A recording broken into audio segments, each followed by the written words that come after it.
सामिन करम, आज इंतहाई दुख और गम के साथ दुनिया भर में जहां उर्दू बोलने वाले रहते हैं, पढ़ने वाले रहते हैं, उनके लिए ये खबर है कि पाकिस्तान के सदारती एवार्ड याफ्ता मुमताज़ शायर, अदीब और हफ्त ज़बां शायर जनाब असलम अंसारी साहब का इंतकाल हो गया है।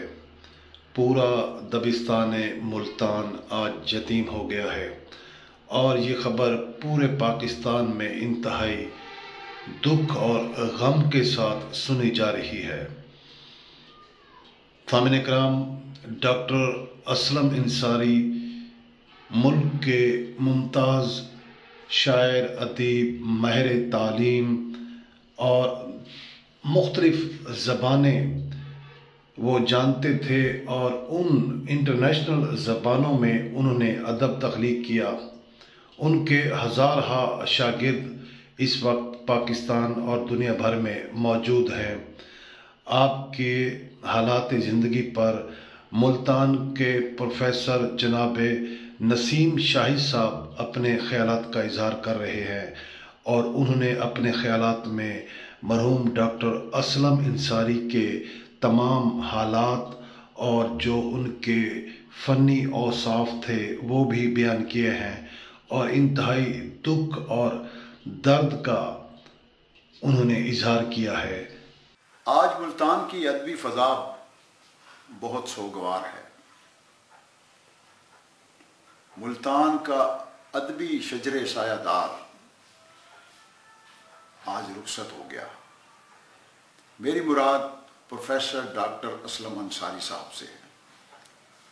डॉक्टर असलम अंसारी साहब एक ऐसी नाबग़े रोज़गार शख्सियत थे कि जिन्होंने अपनी 85 साला उम्र में अदब को ओढ़ना बिछोना बनाया।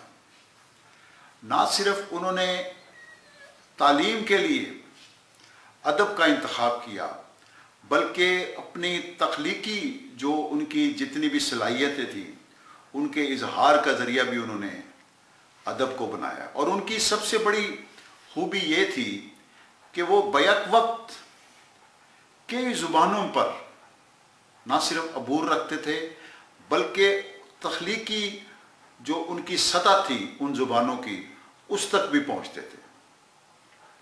उर्दू, फ़ारसी, अंग्रेज़ी, सराइकी, गरज हर ज़ुबान में उन्होंने अपने जो अंदर के तख्लीकी मज़ाहिर थे उनको सांचा बनाया इन ज़ुबानों को। और हम समझते हैं कि उनका जो शायरी, इकबालियात, तनकीद, तहकीक, तर्जुमे और दीगर असनाफ़ अदब के हवाले से जो एक कंट्रीब्यूशन है वो शायद अब सदियों तक हमें किसी ऐसी शख्सियत का इंतज़ार करना पड़े।